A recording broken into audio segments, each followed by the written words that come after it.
जिस तरीके से ये बात लोगों के सामने है कि एक 20 साल की लड़की को कई किलोमीटर तक अपराधियों ने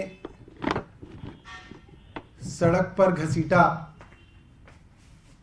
और उसकी बहुत दर्दनाक, बहुत निर्मम हत्या पूरी दिल्ली और देश के सामने आई। हर माँ बाप दहशत में है कि हमारी बच्चियां जो बाहर दफ्तरों में काम करने जाती हैं, अपनी नौकरी करने जाती हैं, कॉलेजों में पढ़ाई करने जाती हैं, वो इन सड़कों पर कितनी सुरक्षित है, क्योंकि यह हादसा किसी के साथ भी हो सकता था। ये हत्यारे किसी का नाम देख के उस पर हमला नहीं करते हैं। सबसे पहली बात जो सामने आई कि किस तरीके से एलजी साहब और भारतीय जनता पार्टी के सीधा अधीन आने वाली पुलिस ने पहले दिन से अपराधियों को बचाने की कोशिश की, पूरे केस पर लीपापोती की, खूब शोर मचाया गया। पूरी दिल्ली में, पूरे देश में इस बात की चर्चा हुई। एलजी साहब के ऊपर दबाव बना। दबाव के बाद उनको भी 1 तारीख की आधी रात को इस बच्ची की याद आई और उन्होंने एक ट्वीट करके अपने एलजी होने का फर्ज निभा दिया। और उसके बाद जो सामने आया वो पुलिस का इतना घिनौना चेहरा सामने आया, भारतीय जनता पार्टी का इतना घटिया चेहरा सामने आया कि उन्होंने इस पूरे के पूरे केस को बर्बाद करने के लिए और भारतीय जनता पार्टी के नेता को बचाने के लिए एक स्टार विटनेस, एक गवाह प्लांट किया। और उस गवाह का सिर्फ एक ही काम था कि वो गवाह हो तो सरकार की तरफ से, पुलिस की तरफ से, मगर उसका काम हो अपराधियों को बचाना। उस गवाह ने आते ही क्या किया? उसने उस पीड़िता का, जो लड़की आज इस दुनिया में नहीं है, जिसकी इतनी दर्दनाक मृत्यु सबने देखी, उसके बारे में झूठ फैलाना शुरू किया। और पुलिस उसके साथ खड़ी है। पुलिस ने उसकी गवाही मजिस्ट्रेट के आगे भी करा दी, क्योंकि उस गवाही से अपराधियों का फायदा होगा। और आप और मैं दोनों यहां पे हैं, आप देखिएगा ट्रायल के अंदर उस गवाही का फायदा सिर्फ और सिर्फ अपराधियों को होगा। क्या किया उस लड़की ने? उसने कहा कि जो लड़की मारी गई वो शराब के नशे में धुत थी। उसने इतनी शराब पी रखी थी कि उसको स्कूटी चलानी नहीं आ रही थी। वो तो बाद में मर गई, वरना वो मरते मरते एक बार पहले बची। वो तो ट्रक के नीचे आने वाली थी। कौन सा ट्रक है भाई? हमें तो सीसीटीवी में कोई ट्रक नहीं दिखा। वो ट्रक के नीचे आते आते बची और फिर वो गाड़ी के नीचे आ गई, क्योंकि उसको गाड़ी चलानी नहीं आ रही थी, क्योंकि वो शराब के नशे में थी। मैं पूछना चाहता हूं, इस गवाही का फायदा क्या आरोपियों को नहीं होगा? सिर्फ और सिर्फ आरोपियों को होगा। आरोपी कोर्ट में कहेंगे, देखिए साहब, गवाह जो इनका गवाह है वो कह रहा है कि इसको नहीं आ रही थी स्कूटी चलानी, ये शराब के नशे में थी और ये आके हमारी गाड़ी के नीचे आ गई। बस सारी की सारी गलती जो मरी है उसकी, और जो मर गई वो अपनी बचाव में क्या कहेगी? वो तो मर गई। और देखिए भगवान का इंसाफ, देखिए कि पोस्टमार्टम रिपोर्ट के अंदर आ गया कि उस बच्ची ने एक बूंद भी शराब नहीं पी हुई थी। ये पोस्टमार्टम रिपोर्ट में आ गया। अब कहां गई पुलिस? कहां गए उपराज्यपाल? कहां गई भारतीय जनता पार्टी की केंद्रीय सरकार? जो स्टार विटनेस को लेके कूद रही थी कि नहीं ये लड़की बिल्कुल सही कह रही है, जो मर गई वो इसलिए मर गई क्योंकि उसने शराब पी रखी थी।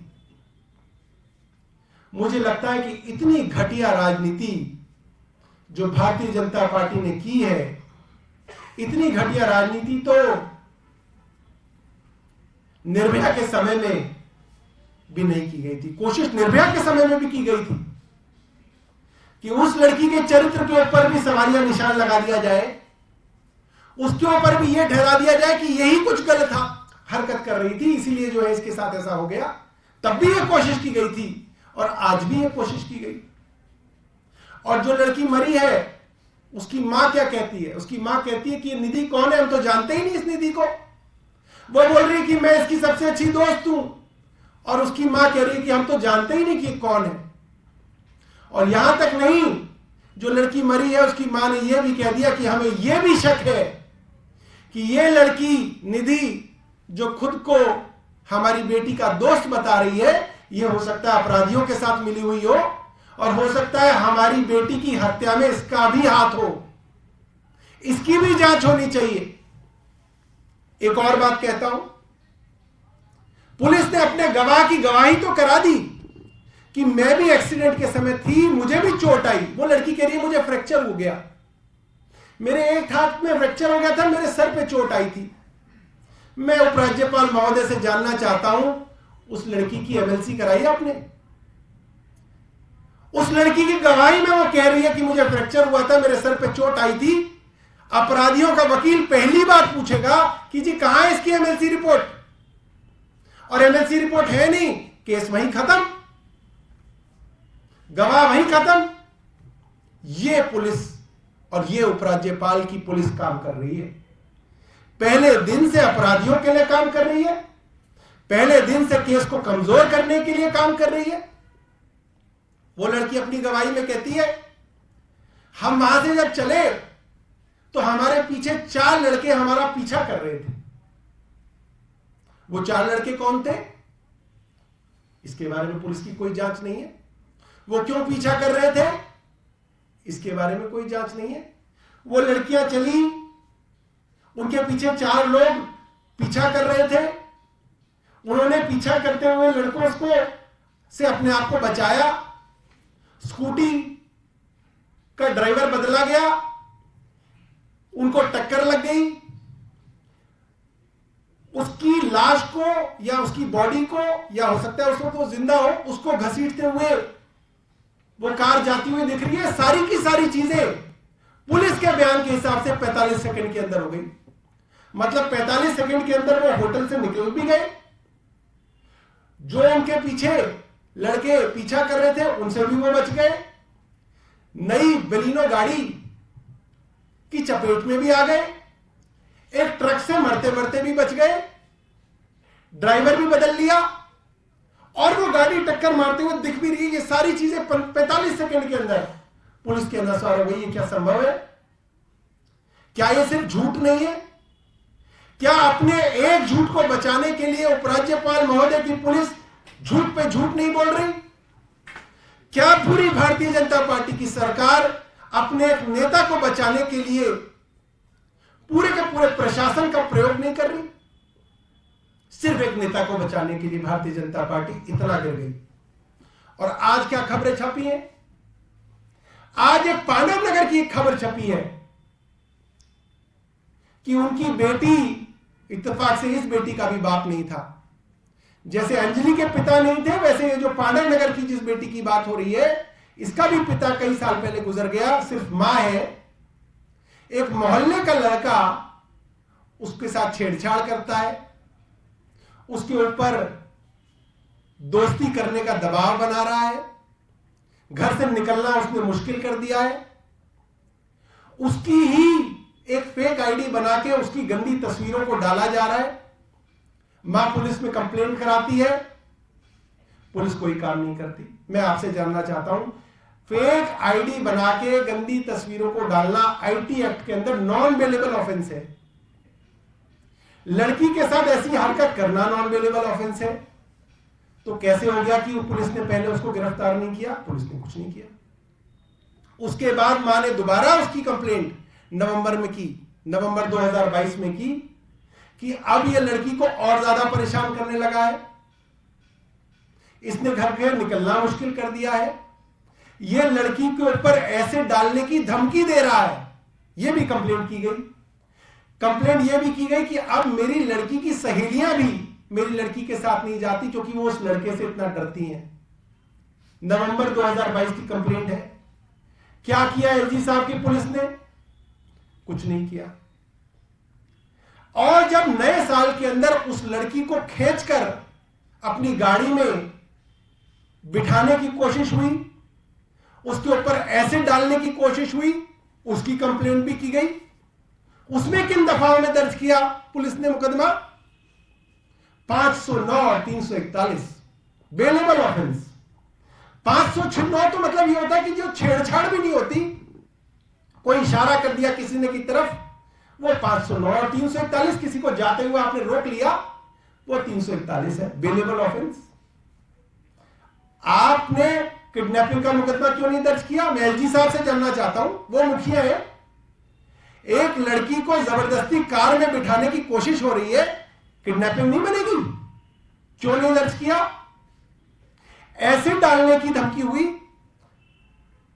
इंटिमिडेशन हुआ, क्रिमिनल इंटिमिडेशन हुआ, नॉन बेलेबल ऑफेंस हुआ, क्यों नहीं दर्ज किया? क्यों नहीं लड़के को अरेस्ट किया? बेलेबल ऑफेंसेस के अंदर मामला दर्ज किया। बेलेबल ऑफेंस में दर्ज करने का मतलब ही यह है पुलिस आरोपियों के साथ मिली हुई है। और उसके बाद जो दूसरा मामला है वो आपको मालूम ही है। एक और मामले के अंदर लड़की को उसके घर के पास ही चाकुओं से गोद दिया गया। एक तीसरा मामला है जिसके अंदर पुलिस खुद दिख रही है नए साल वाले दिन। पुलिस अधिकारी एक लड़की को धक्का दे रहा है, कैमरे के अंदर देखा गया। लड़की को मैन हैंडलिंग कर रहा है। क्या किया आपने? कुछ नहीं किया, क्योंकि एलजी साहब की कोई मंशा नहीं है दिल्ली की बेटियों को न्याय मिले, दिल्ली के अंदर कानून व्यवस्था ठीक हो। मैं फिर बता रहा हूं, एलजी साहब को यहां आए हुए 7 से 8 महीने हो गए। कितने थानों में गए हैं विनय सक्सेना जी? नाव में घूम रहे हैं। नाव में घूमने का काम तो एलजी ने, हमने तो कभी नहीं सुना कि नाव में घूमने का काम है एलजी का। कभी कहते हैं चंदन के पेड़ लगवा देंगे, कभी कहते हैं यहां पे नर्सरी बनवा देंगे। अरे भाई, आपका तो काम ही नहीं है। आपका काम है कानून व्यवस्था देखना। आप वो काम कर ही नहीं रहे। आप ना थानों में जाते, ना डीसीपी की मीटिंग बुलाते, ना आप थाना लेवल कमेटी बुलाते। आप सिर्फ और सिर्फ दिल्ली सरकार के कामों में टांग अड़ाते हैं। जो काम एलजी साहब का है वो काम नहीं करते हैं। और एलजी साहब के आने के बाद दिल्ली के अंदर जो कानून व्यवस्था बिगड़ी है और महिलाओं के साथ खास तौर पे जो अपराध बढ़े हैं, इतने अपराध मुझे नहीं लगता कि पहले कभी बढ़े होंगे। क्योंकि अपराध तब रुकते हैं जब पुलिस कार्रवाई करती है। वो अपराध तो नहीं रोक पाती, मगर जब आप कार्रवाई करते हैं तो और अपराधों को रोका जाता है कि देखिए कार्रवाई होती है, मुकदमे बनते हैं, लोगों को जेल में डाला जाता है, अपराधियों को कड़ाई से निपटा जाता है, तो अपराध रुकते हैं। इसको डिटरेंट कहते हैं। मगर एलजी विनय सक्सेना जी के राज में कोई डिटरेंट नहीं है। इनकी पुलिस तो अपराधियों को बचाने के लिए गवाह प्लांट करने में लगी हुई है। जो लड़की मर गई उसके चरित्र के ऊपर कैसे जो है उसका चरित्र कैसे खराब कर दिया जाए, उसके अंदर लगे हुए हैं। तो मुझे लगता है कि हमने पहले भी कहा था और आज प्रमाण के साथ बता रहा हूं, एक कार्रवाई की हो विनय सक्सेना जी ने उन पुलिस वालों के ऊपर तो आप मुझे बता दो। जो पीसीआर समय पे नहीं पहुंची, कार्रवाई की हो तो मुझे बता दो। जो डीसीपी खुद अपराधियों का वकील बन गया था, उस पर कार्रवाई की हो तो मुझे बता दो। ये गवाह जिस डीसीपी ने प्लांट करके अपराधियों को बचाने की कोशिश की और केस को कमजोर करने की कोशिश की, इसके ऊपर कार्रवाई की हो विनय सक्सेना जी ने तो बता दीजिए। कोई कार्रवाई नहीं, सिर्फ कह दिया कि मेरा सर जो है शर्म से झुक गया। साहब, आपके सर के शर्म से झुकने से हमें कोई लेना देना नहीं दिल्ली वालों को। आप कार्रवाई कीजिए, और कार्रवाई नहीं कर सकते तो आप इस्तीफा दीजिए और किसी अच्छे योग्य आदमी को एलजी बनने दीजिए। इस कुर्सी को छोड़िए, ये कुर्सी किसी ऐसे आदमी को दीजिए जो कानून व्यवस्था को सुधार सकता हो और अपराधियों का साथ देने वाले अफसरों के ऊपर कार्रवाई कर सकता हो। देखिए, मैं तो चाहता हूं सबसे पहले डीसीपी हरिंदर कुमार सिंह का नार्को टेस्ट होना चाहिए कि उन्होंने किससे पैसे लिए हुए हैं या वो किसके दबाव में है कि वो अपराधियों के साथ जो है इतनी उनको हमदर्दी है। और मैं ये समझता हूं कि इस लड़की को भी संदेह के घेरे में रखना चाहिए। इसकी सारी की सारे बयान संदिग्ध है और जितने इसके अंदर अपराधी हैं उनका नार्को टेस्ट होना चाहिए, इस लड़की का नार्को टेस्ट होना चाहिए और किसी सिटिंग जज के अंदर, कोई हाई कोर्ट के सिटिंग जज हो या सुप्रीम कोर्ट के सिटिंग जज हो, उनकी देखरेख के अंदर इन्वेस्टिगेशन होनी चाहिए। इन्वेस्टिगेशन पुलिस करे या सीबीआई करे, मगर सारी की सारी इन्वेस्टिगेशन किसी सिटिंग जज के अंडर होनी चाहिए, तभी इन्वेस्टिगेशन सही चलेगी। वरना इस इन्वेस्टिगेशन के अंदर जिस तरीके की लीपापोती चल रही है, यह केस अदालत के अंदर बिल्कुल नहीं ठहरेगा। और मैं पहले भी बता चुका हूं, अगर आप केस एफआईआर के लेवल पे खराब कर देंगे, चार्जशीट उसकी घटिया बनेगी, तो वो केस अदालत के अंदर नहीं ठहर पाएगा। निधि पूरी तरीके से संदिग्ध है। जो पीड़िता है उसकी मां कह चुकी है कि हमें शक है कि ये निधि जो है ये भी अपराध में शामिल है। इससे ज्यादा आपको क्या चाहिए? खुद जो लोग विक्टिम है वो कह रहे हैं कि हमें लग रहा है कि ये भी आरोपियों के साथ मिली हुई हो सकती है। इससे ज्यादा क्या कह सकते हैं कोई? अंडर सिटिंग जज ऑफ हाई कोर्ट और सुप्रीम कोर्ट। सर, पुलिस तो कह रही है कि पुलिस ने काम ठीक किया है, उनका रिस्पॉन्स टाइम भी ठीक था और अभी तक उन्होंने हत्या का भी मामला नहीं दर्ज, जैसे आपने बोला कि संबोधन की भी हत्या, तो वो तो अभी जो है कि इसको जो रोड एक्सीडेंट ही मान रहे हैं। देखिए, भारतीय जनता पार्टी के लोग कहते हैं कि इसके अंदर हम फांसी की सजा दिलवाएंगे। भाई, फांसी की सजा क्या तुम्हारे कहने से हो जाएगी? 304 के अंदर फांसी का प्रावधान ही नहीं है। फांसी का प्रावधान ही 302 के अंदर है, वो भी रेयरेस्ट ऑफ रेयर के अंदर है। आपने मुकदमा दर्ज किया 304 में, सेक्शन अभी आपने 300 में लगाया नहीं है। बातें बड़ी बड़ी करने आ जाते हैं टीवी के ऊपर कि जी हम इस पे फांसी की सजा दिलवाएंगे। इसके अंदर भारतीय जनता पार्टी इन गवाहों की एक्विटल कराएगी, इन अपराधियों की एक्विटल कराएगी, इनको बरी कराएगी, क्योंकि पूरा का पूरा सरकारी महकमा, पुलिस महकमा उनको बरी कराने के लिए ही काम कर रहा है।